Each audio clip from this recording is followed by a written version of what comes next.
Olá, muito boa noite, seja bem-vindo a mais um programa Reis da Questão com Duarte Graça, desta vez nos novos estúdios. Olá, Duarte, muito boa noite. Olá, boa noite. Seja bem-vindo aqui à nova casa Muito do obrigado. novo canal. É bonita, não é? É sim, senhor. Muito agradável.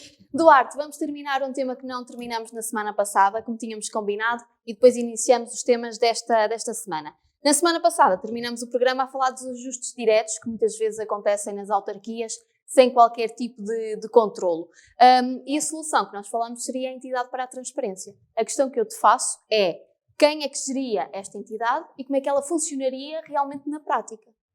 Portanto, a entidade para a transparência, que como falámos, enfim, de alguma forma já tem algum orçamento já definido, mas que ainda há bocado estava a rever as notícias, ainda não está efetivamente em funcionamento. Mas a ideia é que, portanto, no fundo, seja uma entidade constituída por 3 pessoas, sob a alçada do Tribunal Constitucional, que, no fundo, fiscalize e verifique aquilo que são os registros de interesses de pessoas que exercem cargos públicos, sobretudo altos cargos na administração pública, e pessoas que exercem cargos políticos eleitos. E a eficácia de uma entidade específica para isto, de pessoas que estejam especificamente designadas para trabalhar esta questão, é precisamente para averiguar, para impedir que um conjunto de conflitos de interesses que muitas vezes se verificam e que, embora se saiba, acabam por passar pelos pingos da chuva, é impedir que isso continue a acontecer. E, portanto, a ideia é que com uma dotação orçamental razoável, esta entidade possa funcionar nesse sentido. Só que o problema é justamente, como estamos a falar na semana passada, é que já o próprio Tribunal Constitucional disse que aquilo que está atribuído como orçamento para esta entidade não é suficiente. E este governo parece, pelo menos para já, ainda não estar de alguma forma disposto a atribuir os fundos que são necessários. E isso é problemático, porque realmente a questão da exclusividade, como estávamos a falar, a questão dos ajustes diretos, que aliás acontecem muitas vezes nas autarquias, mas, por exemplo, às vezes o próprio governo recorre a isso, e a questão é que essa é uma ferramenta que pode servir realmente em situações de urgência em que, enfim, não haja tempo útil para haver um concurso público, efetivamente. Mas há um grande problema é quando isso é utilizado como uma ferramenta de gestão que muitas vezes acontece em autarquias. Por exemplo, em câmaras de Val de Sousa, como eu estava a referir a semana passada, às vezes, aquilo que os contratos, eu tive que fazer uma espécie de análise já há alguns anos do mandato entre 2013 e 2017 para a Câmara de Penafiel, e verifiquei que daquilo que são os contratos atribuídos diretamente, em que enfim, a própria Câmara celebra com entidades privadas diretamente, mais de 90% eram por ajuste direto. E é um problema aqui porque... Assustador. Exatamente. A questão é que não tem que ser assim.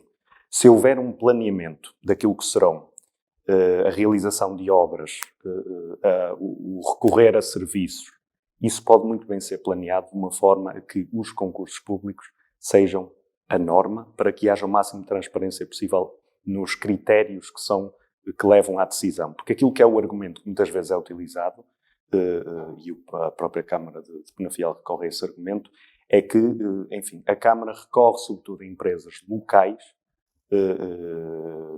porque para dinamizar sobretudo a economia local.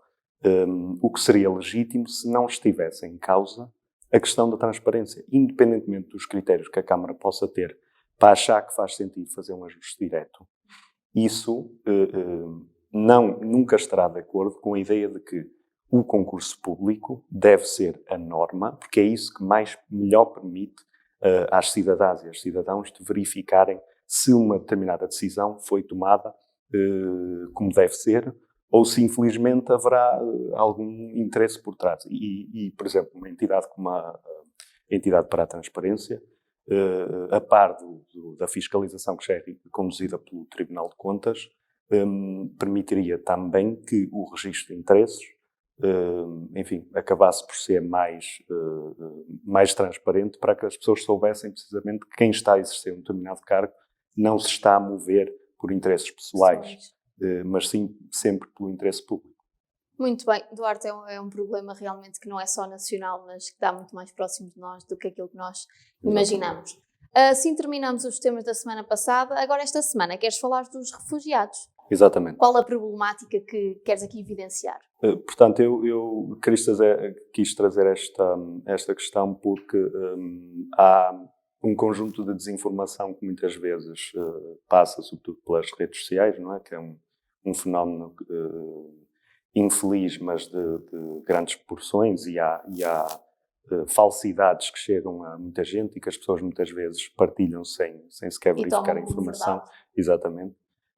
E, portanto, eu quis trazer esta questão porque há um drama humano, enfim, no fundo sempre houve pessoas refugiadas, porque e aquilo que é a definição, no fundo, é alguém que se vê forçado a sair do seu país por motivo de violações de direitos humanos ou por perseguição, muitas vezes perseguição política ou religiosa, e o que acontece é que neste momento, enfim, a situação acaba por ser cada vez mais dramática. De acordo com os números que estão contabilizados por organizações como a Amnistia Internacional ou pelas Nações Unidas, neste momento mais de 70 pessoas estão numa situação em que se viram forçadas a sair de casa, não só por estes motivos, ou seja, estes 70 milhões não são só refugiados, mas pessoas de alguma forma, muitas vezes, por exemplo, dentro do seu próprio país, tiveram que sair da sua casa e mover-se para outra zona, às vezes por desastres naturais, por exemplo, dificuldades económicas. Portanto, este é um número altamente preocupante. E dentro disto temos 26 milhões de pessoas, mais ou menos, que são refugiadas. Um número verdadeiramente assustador. E o que é que acontece? Nós, enfim, desde 2015 que tem havido aquilo que se tem chamado a crise dos refugiados da Europa e com que a União Europeia se tem confrontado. E o que tem acontecido é algo, em geral, verdadeiramente triste. Porque nós vemos um conjunto de países da própria União Europeia olharem para os refugiados não como, enfim, seres humanos, como aqueles que já habitam nos seus países, mas, enfim, no fundo, como sub-humanos, como criminosos que vêm, entre aspas, invadir os seus países. E vemos situações de grande desumanidade como não é preciso ir para os Estados Unidos, em que sabemos que o atual presidente, que eu espero sinceramente que perca as eleições, que fala de construir um muro na fronteira com o México. Países como, por exemplo, a Hungria foram construindo ao longo dos últimos anos cercas de arame farpado na sua fronteira, na fronteira com a Sérvia, por exemplo, para impedir que refugiados entrem. E é importante perceber uma coisa. Quando nós olhamos para esta questão, nós temos também que nos lembrar daquilo que é a nossa própria história. Sobretudo nos anos 60, em que milhares e milhares de portugueses se viram obrigados a sair do país porque estavam a viver num regime ditatorial altamente repressivo, exatamente, e tiveram que fugir. Algumas pessoas fugiram para não terem que ir combater a chamada Guerra do Ultramar, em que morreram milhares de pessoas, não só portugueses, mas também pessoas em Angola, em Moçambique, em Cabo Verde, na Guiné, que morreram por causa de uma guerra completamente estúpida. E, portanto, é preciso compreendermos que, historicamente, nós próprios, Portugal tem sido um país em que, enfim, muitas vezes as pessoas têm que se refugiar, tiveram que se refugiar ao longo da história noutros países, por causa das condições em que viviam aqui, por causa dos problemas por que passavam aqui. E a questão é que nós não podemos ter um duplo critério. Temos que perceber que, no que trata de questões básicas de condições de vida, de questões básicas de proteger a vida humana ou a dignidade da vida humana, não pode existir fronteiras. Devemos ser solidários. Exatamente. Devemos ser solidários e, sobretudo, perceber também qual é que é o nosso papel a par do papel de outras regiões do planeta. Porque muitas vezes a perspectiva, e com toda esta conversa da crise dos refugiados da Europa, a perspectiva que existe é que, enfim, a Europa está a carregar o fardo, entre aspas, dos refugiados, enquanto que outras zonas do país do planeta não o fazem. Quando a verdade é justamente inversa. Dos 10 países que acolhem mais refugiados, cerca de 16 destes 26 milhões, desses 10 países, só um, que é a Alemanha, é que está no top 10.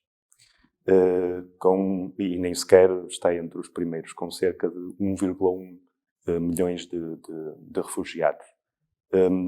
Países como, por exemplo, a Turquia, o Líbano, a Jordânia, a Colômbia, que estão perto daqueles países que têm sofrido mais instabilidade, conflito, como a Síria, a Venezuela, o Afeganistão. Os países que estão nas redondezas são aqueles que recebem mais pessoas, naturalmente, não é? Claro. Estão ali Mais à volta. próximos. Exatamente. São aqueles que recebem mais pessoas, muitas vezes com muito menos condições do que seria possível aqui na Europa dar às pessoas.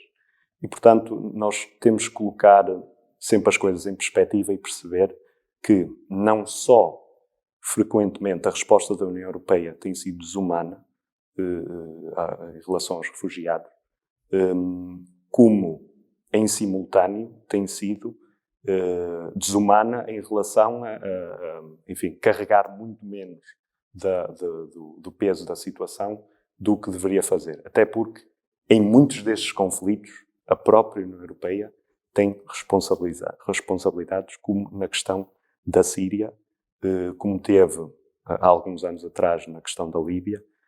Enfim, quer por história mais antiga ou por história recente, a União Europeia tem uma responsabilidade, não só uma responsabilidade humana, mas também uma responsabilidade em termos políticos de procurar, enfim, trazer as pessoas para cá, as pessoas que fogem do conflito, que fogem da guerra.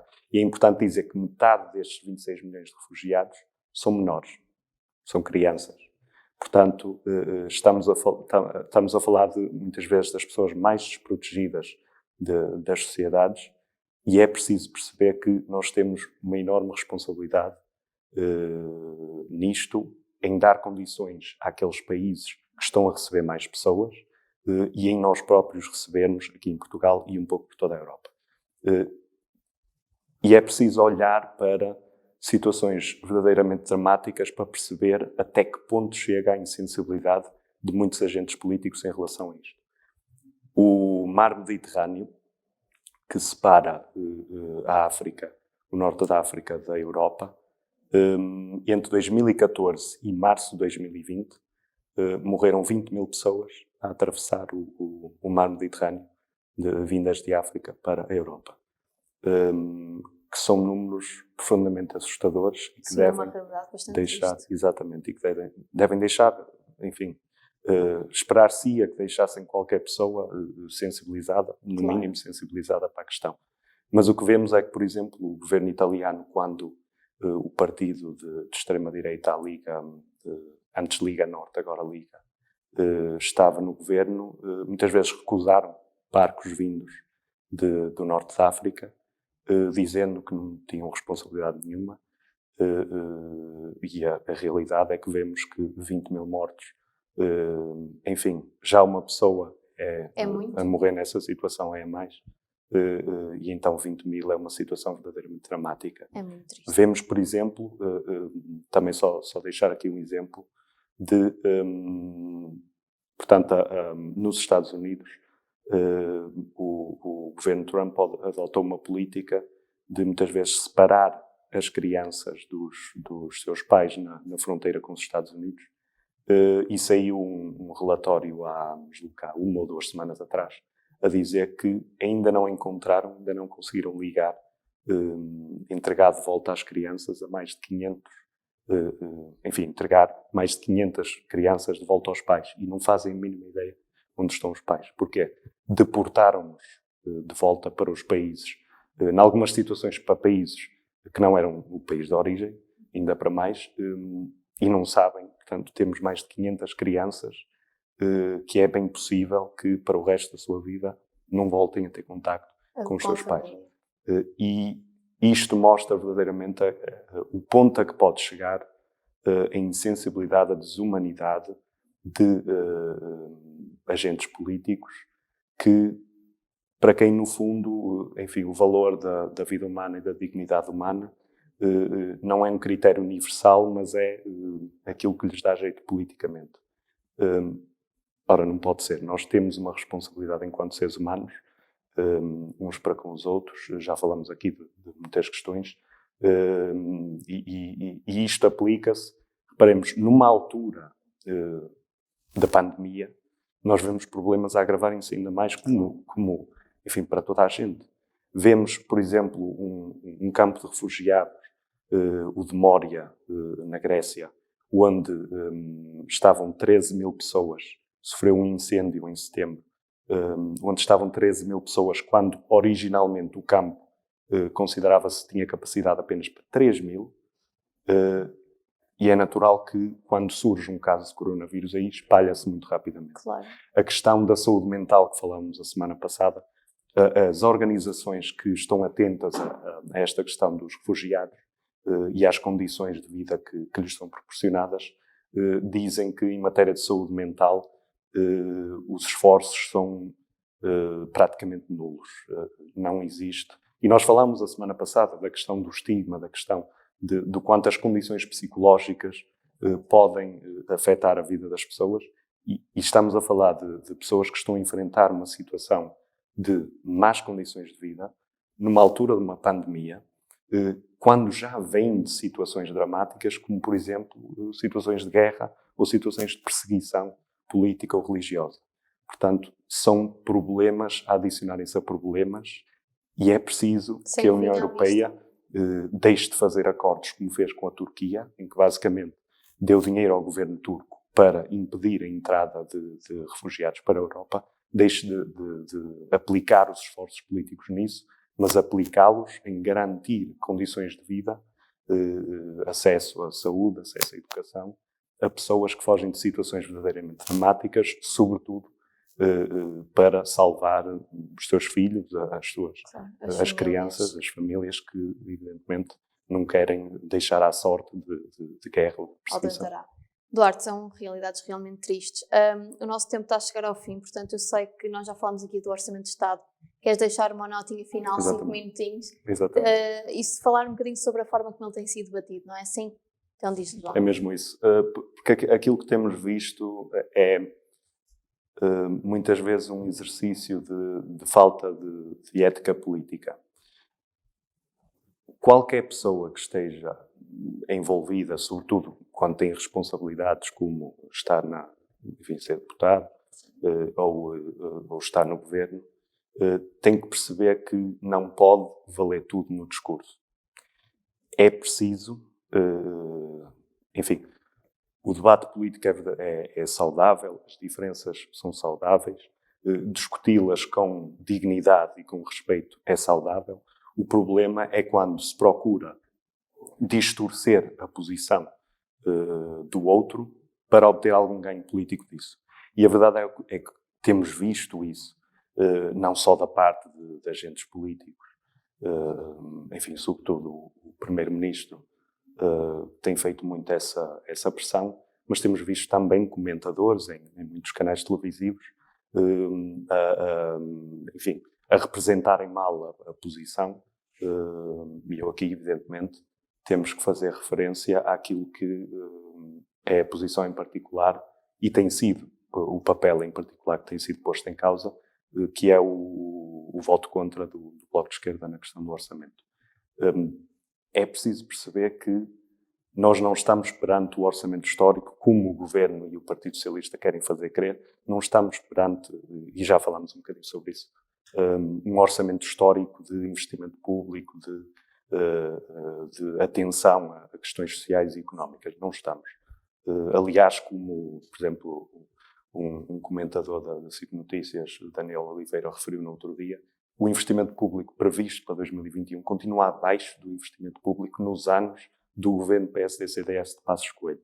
Ora, qualquer governo que se diga de esquerda e que diga que não quer deixar ninguém para trás, é, enfim, no mínimo absurdo ter um investimento público inferior àquilo que foi um governo que o próprio Partido Socialista admitiu governar com os partidos, com o apoio, com acordos parlamentares dos partidos à sua esquerda, para reverter medidas nefastas, medidas que atacaram muitos direitos das pessoas na altura da Troika.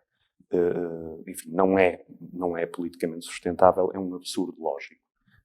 E, portanto, a questão que nos confrontamos aqui é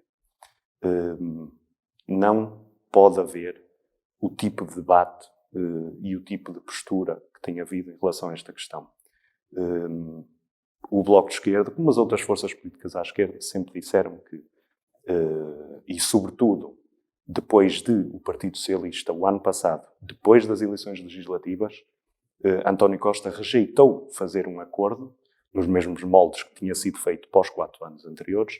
António Costa rejeitou fazer esse acordo quando, por exemplo, julgo que o PCP não estava disponível, mas o Bloco de Esquerda demonstrou-se disponível para fazer um acordo para a legislatura, para procurar haver, de alguma forma, a estabilidade possível que tinha havido nos 4 anos anteriores. Ora, António Costa e o seu governo rejeitaram fazer esse acordo. E agora estão a fazer esta chantagem e este espetáculo triste de dizer que o Bloco de Esquerda é que se pôs de fora, de dizer que o Bloco de Esquerda está a votar como à direita, enfim, como se o Partido Socialista não fosse conhecido e não tivesse um histórico de, muitas vezes, alinhar com a direita em questões em matéria de substância política, como, por exemplo, direitos laborais. Nós ainda estamos a viver com o Código de Trabalho da altura da Troika. Isso não alterou porque o Partido Socialista não quis. Apesar dos partidos à sua esquerda quererem, alterações que teriam feito a diferença em proteger o emprego de muita gente que o perdeu agora por causa da pandemia, mas que o Partido Socialista não quis. Não pode haver este tipo de intransigência. E eu espero sinceramente que agora, com a questão da especialidade, com esta revisão, que o Partido Socialista possa ter outra postura que não uma de pura e simplesmente querer obter ganhos políticos com esta situação.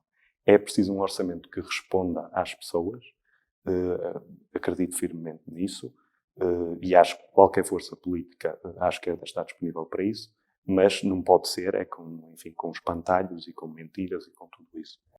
Precisamente. Duarte, estamos mesmo no limite do tempo. Vamos ter de deixar as eleições dos Açores para o próximo programa. Muito bem.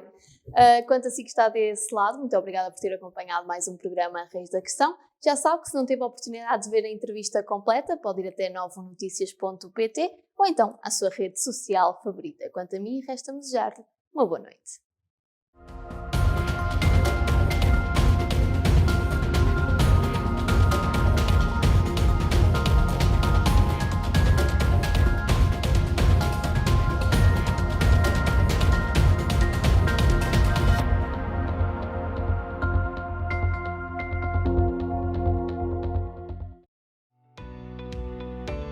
Novum Canal.